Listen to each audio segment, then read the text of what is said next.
We are live. Um, what is up, everybody? Thanks for tuning back into Miles TV. Bit of technical difficulties here. So Faye is still with us, but she is going to be just audio only. So you don't get to look at her pretty face. Oh well. Long as she's still here. Whatever. Anyway, yeah, so Faye, Cody is the new DM of Power Word Fell. He's doing a great job. What are your thoughts on that?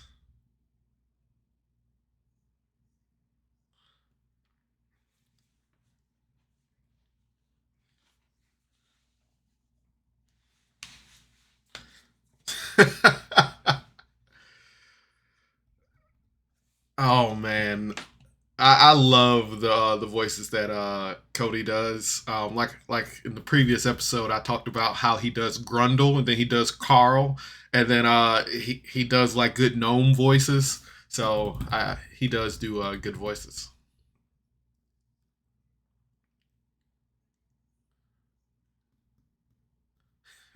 The it's not even a good like it's not even like a great voice, but he in the homebrew they something happened in the homebrew where like all his characters came back and he played like this knight sounding guy. I think it's not Abraham, but Vandergraff. I loved Vandergraff from like the 30 seconds he was on the field. I was like, yo, I need to know more about him. But that was I like that. And he didn't even really do a voice for that. He just had like a speaking of mannerisms about him, like he just sounded like an old, very noble knight. But anyway, let's get into this episode. Everybody, this is a political episode, and I hate political episodes. They are, I don't want to say boring, but they are boring. A lot of information. So when you got a little bit of ADHD, it goes right over your head, and you're like, what did I just miss?" And you got to rewind about 3 times, and like, oh, okay. But still a great episode. We will start right off. We pick up in the throne room, and as last episode ended, we got introduced to Allie's new character, Navara. She's doing a ritual to repair the soul of the queen. The gnome there is named Kelvin, that we heard about. He's in the Golden Council. They talk to Kelvin a little bit, and they find out that Navarre is fixing the soul of the queen, because it's shattered, right? Yeah. So when Zales killed her, it shattered her soul, and Navarre was there to fix it. Um, the group is immediately skeptical of Navarre. Is skeptical of Navarre, and she kind of explains that she can feel souls because she's like, "Oh, it's fixed." And I didn't really get that too much because she was just like, "I can feel when souls are like, I have a feeling." So I could see why they were skeptical, especially everything they've been through and all the people they've trusted. But Ferric's heard about this type of ritual in his because he does a lot of stuff with the dead. Um, they move into a meeting room, and Pickles immediately sees this chair, which is Kelvin's chair, and she immediately goes to sit in it. Kelvin walks in, and he's like, "That's my chair. You're gonna have to come up out of that chair." Um, Pickles argues with them, and long story short, she ends up getting the chair, getting to sit in the chair. Um, Kelvin tells them the Golden Council's in the room with Kelvin, and all the group comes in. And Kelvin tells them that they're in the process of finding the next ruler of Mournstead. Navarra asks them why Zeus didn't attack anyone in town. She kind of suspects that there might be a traitor around, and and she kind of hints at like maybe somebody's in this room's a traitor. She has a good point here because it is kind of like on the outside looking in, it's like Zales just kind of magically appeared and he killed the queen. But I mean, like with all the facts, they fought and everything. So,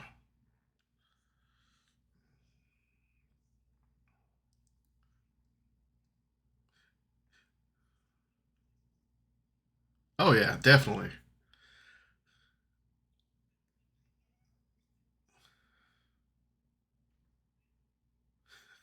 She did do a lot of pointing out things that didn't make sense and like kind of just like why is that like that?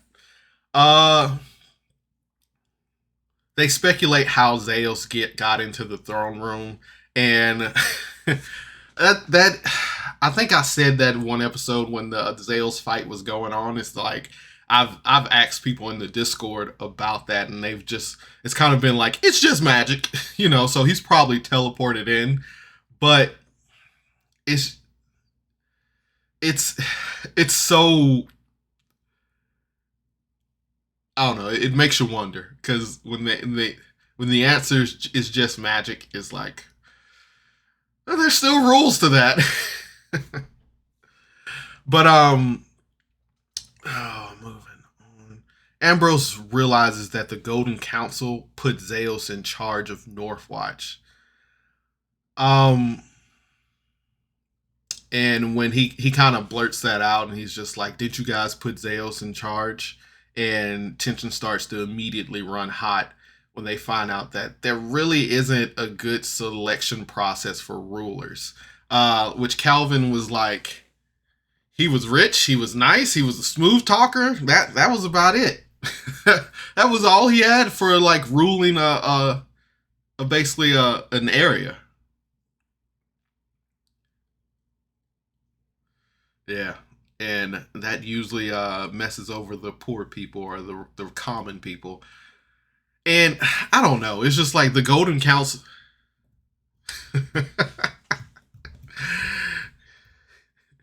These peasants. Um, but because I'm with Navarre and like basically everybody else, it's like they put Zeus in charge, and then they just kind of let it be. And one thing that upset me that Kelvin said, well, not one thing. He said many things. It was like it was their problem. They should have figured it out. It's like you put this like I guess start a revolt is what you're saying. I mean, which that's what they were trying to do. Is like they had a resistance, right? But I don't know. But they quickly realized that Kelvin's an idiot. Um, and then Kelvin goes on to say that they have a guy. They have a guy in mind up for ruling the kingdom, and Ambrose inspects Kelvin just to see because like surely he's not this dumb. Surely he's not this dense in the head, and he's got to be under somebody's control. But Ambrose casts identify and or detect magic, one or the other, and he sees that Kelvin is just an idiot. Adalia brings up Thomas for the selection. Like, was he brought up? And that was wishful thinking, but I guess he's from Northwatch. Like, I was surprised that Calvin even heard of him. Like, because I don't know, when you're running the resistance, it's kind of like what's I don't know. Navarre used Zone of Truth, and they start to list options for the ruler. Um, I really like Zone of Truth as a spell, like especially when there's just like let's just get down to the bottom of everything. And if you resist Zone of Truth, or if you try to like overcome it, it's like I know you want to lie now, so it's like now I don't trust you.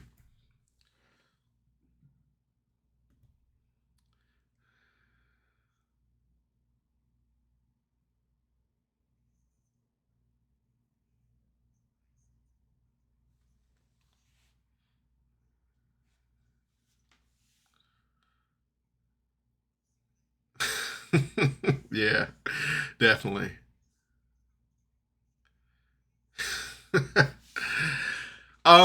So they go into like who they have up for ideas for rulers. Um, Kelvin brings up this guy named Bryce.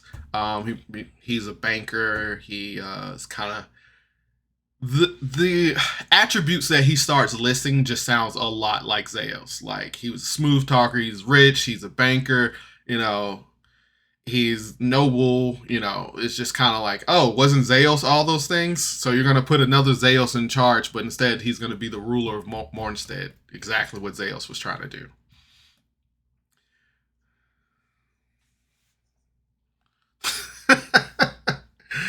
Can you imagine choosing somebody only by their name? um,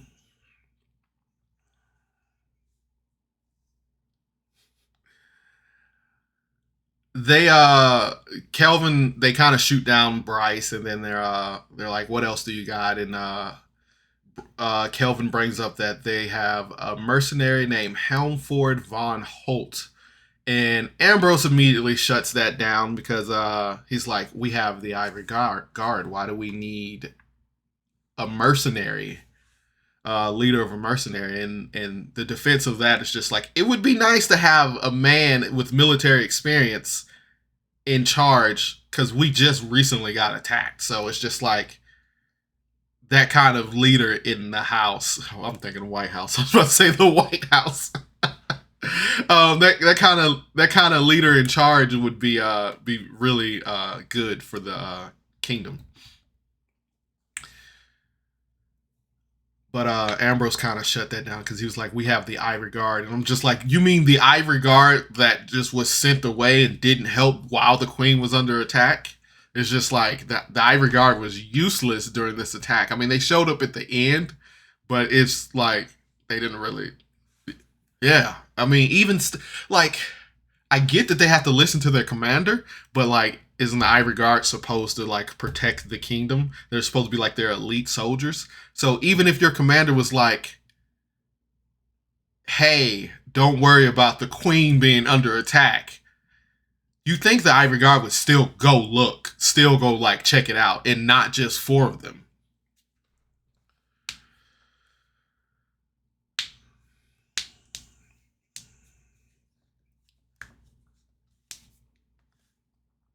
Yep. But next up we have Nilius Rome. I think that was his name.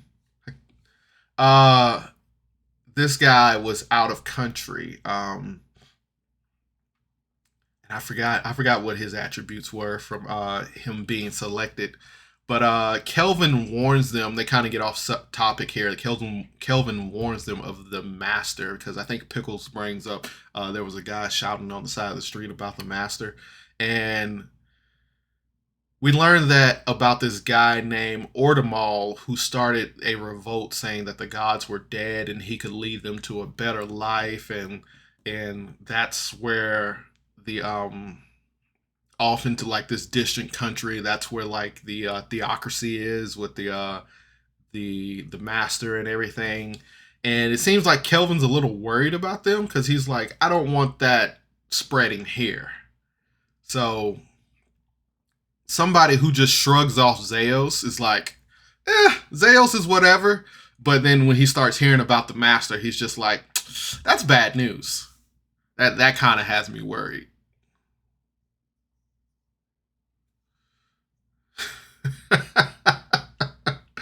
Yeah. Um, I think Kelvin would fall for that too. Um, the next guy is a dragonborn named Gubar. Kelvin doesn't really like him that much. First off, he has a bad name named Gubar, and then he's a dragonborn, which, as we know from previous episodes, that there was a great dragon war, and I guess the dragonborn people are also affected by that. But everybody seems to like Gubar, so he is top.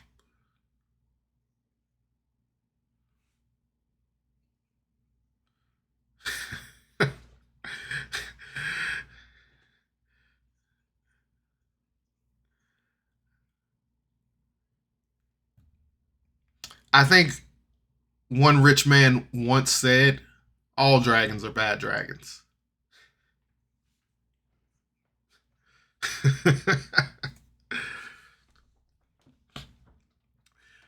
Navarre points out that the mercenaries weren't here for the attack. So, along with the Ivory Guard not showing up, the mercenaries that were contracted to protect the kingdom in like times like this weren't even here. Which that is like actually I just thought about like that is really suspicious. Like just so happened they were out of town. You think when Adalia cast that skyrite, um, they would have got word immediately. Like Zeus is coming. Like even if it was like a fool's errand, like they at least would have sent like a portion of their troops back to be like, let's just make sure everything is cool.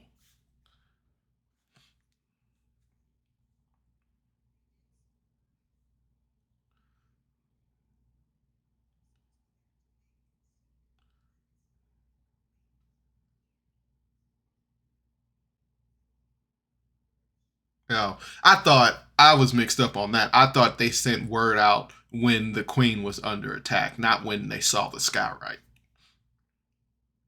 But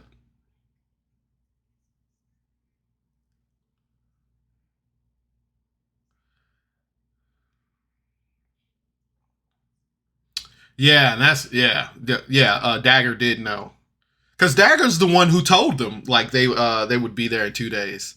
So I mean, this mercenary guild or whatever, you think like a smart leader would be like, hey, half a squadron stays here just in case. Like you don't want to split your forces too thin, but you don't want to leave a place completely unoccupied. Whatever, getting it. Yeah, but getting into tactics there. But I guess with the ivory, he thought the ivory guard was there, so it should have been all right. But he didn't know that the ivory guard. I want to meet this guy now. I got to figure out what type of guy this is. Now I suspect him for foul play. Thanks. We find out that Kelvin discounted the women because they already had a queen. Why do they need another woman in charge? We had a woman in charge, and she died.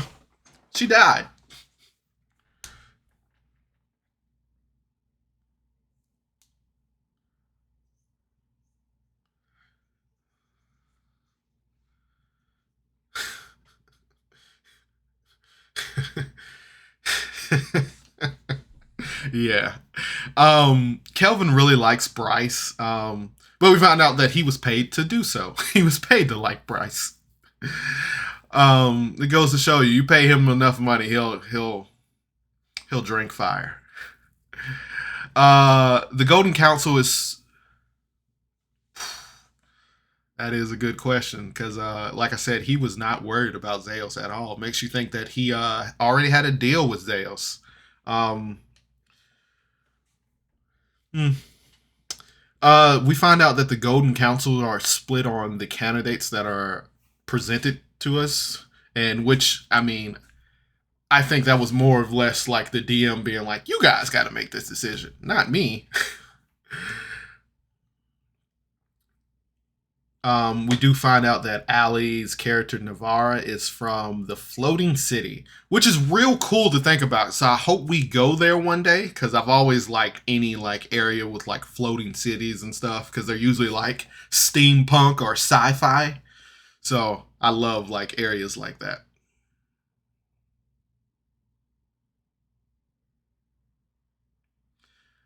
Then Eugene, I don't know if he was hitting on Ali or if he was excited.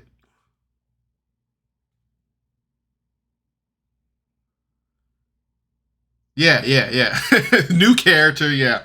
But yeah, I don't know if Eugene was hitting on Navarra or he was just excited about hearing word of the floating city. So that but I'm with Ferric. Pickles, get your boy.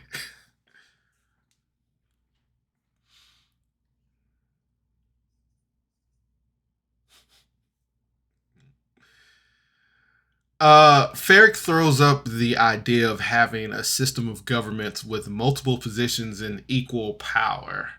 Um, Kelvin doesn't like that idea because he's just like, no, we don't do that. We don't do that here.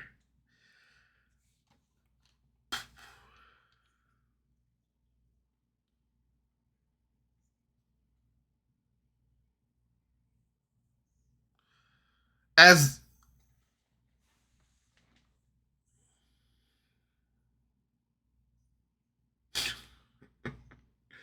um as they say, there should be a system of checks and balances. Um Kelvin says that wait, skipping, I scrolled down. Uh Pickle says they should take some time and go find out about these people from her family because they're great at collecting information and finding this kind of stuff out. Then Kelvin, they kind of talk about like can they have a little extra time to like think on it. Kelvin kind of agrees to that. Tells them that they have 24 hours before they have to make a decision. And Kelvin brings up that he has to pay Navarre for her work that she did with the Queen. And Ambrose immediately was like, "Hey, we did save Mournstead. How about paying us?"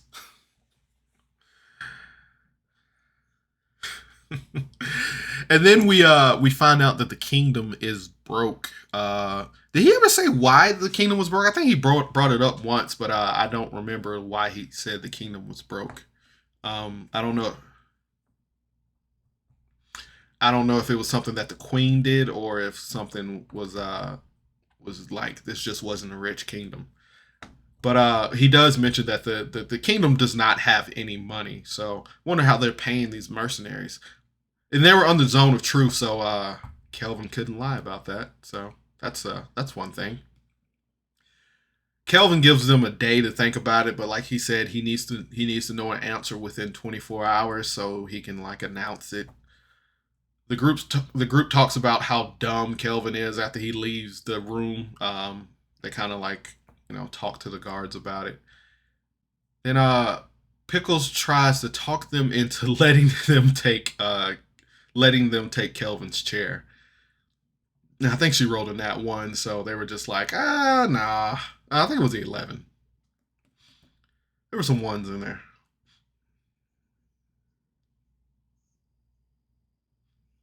Oh yeah, yeah, that's what it was.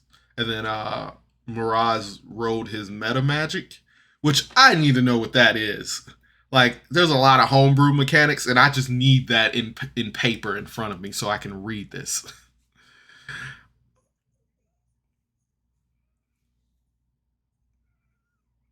Oh,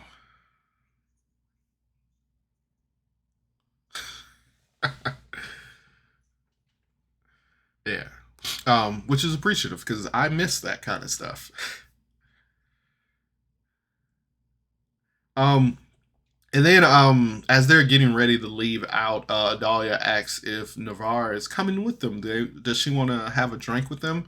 And Navarre is just like, well, actually, she's looking for the Abernathy estate. She has some business there. She pulls out a letter and she hands it to Ambrose. And that is where the episode ends. Okay, like I said, the wasn't really that much to kind of like report on. It's a political information episode of, hey, you guys got a choice to make, and here are your candidates. And they didn't make the choice this episode. They just kind of be like, this is the choices. So we got to meet Kelvin, find out he's an idiot. We got to find the the runners for the kingdom, which I'm always for democracy, where the people vote. Shouldn't just be left up to one or five individuals. And then I mean that was basically it. We got to learn about these people. I think they listed four candidates, right? Yeah, Bryce, Gubar, Helmsworth, and I don't remember the other one. Yeah, yeah, that guy. So yeah, four can.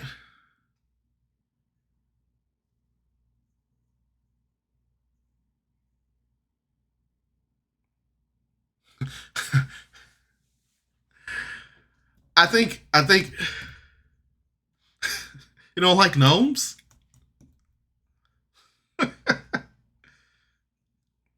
I mean, I also don't trust Kelvin. Um, he's just he's just too big of an idiot who likes money that's in way too high a seat of power. And then I think they made a joke and was like Kelvin's probably the most dangerous person in the room, like he's a level 20 boss or something. And but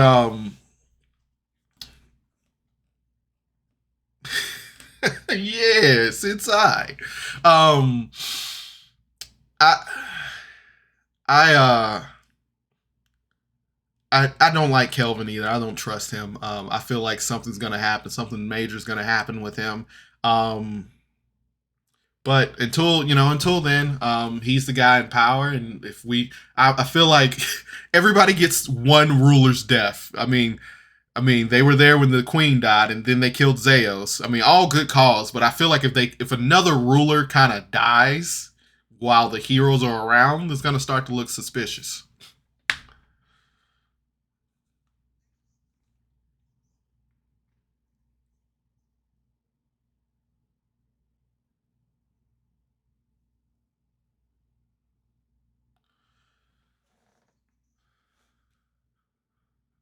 But I think yes. I think yes, but he is the leader of the Golden Council. Like they introduce him as the leader of the Golden Council.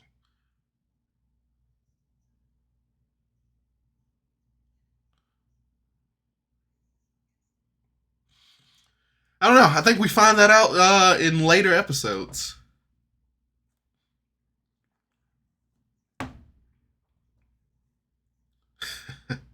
Yeah. But yeah.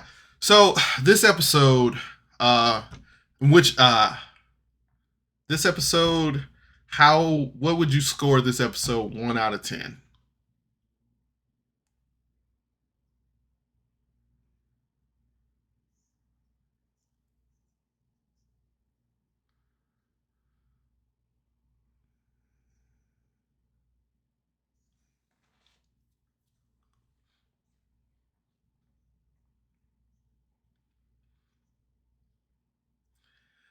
Um, I will. I definitely would give this episode 6 out of 10. Um, it was a lot of politics, a lot of information thrown at you once. A lot of potential characters that are out of town. Um, I think which Cody did a good job. I loved his gnome voice. He did a good job relaying this information. Like, but I just said it is a lot coming at you. Um, Navara, she did a good job. I did want to hear more from her, which I mean, this is only her second episode, so she's probably just settling in. Um, but she talked a little bit, but I do want to hear more as a new character. I'm like, I want to hear more from her. Um, yeah, I mean, it just wasn't that much to go on for this episode, so I'm unfortunately gonna give it a 6 out of 10. Six hit dice out of 10.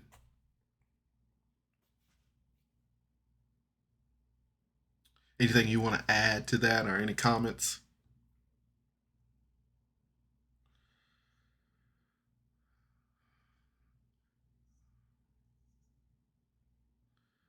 Yeah. Um. Yeah, and I mean that's basically it. It still was a good episode. I'm still having a good time listening to Power Word Fail. Cody is doing an amazing job. He actually at the end of the episode, he's been saying Carlos' tagline where you're loved, you're important, and you matter. But he put a little spin on it. he yeah, he had his own flair, and I don't not hate it. I mean, I don't hate it, and I don't not hate it. Um, I like that he's making stuff his own. That is important because you don't want to copy anybody who came before you. You want to do everything like your own type of way eventually. Um, but I think in like later episodes, it just took some getting used to because he tries to like you are loved as much as, and then he tries to think of something, and I'm just like, yeah. So I mean it's interesting, it's interesting. I have a hard time accepting change, but this has been like a really smooth transition. I like the way that they've been doing this, and I do like enjoy Cody a lot. But if you have nothing else to say, no comment. You want to say bye to the people?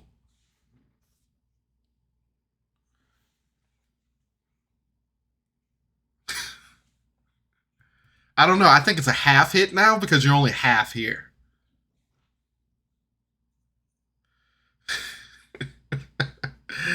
But no, don't cry. Don't cry. At least don't cry on my channel. Then I would get immediately.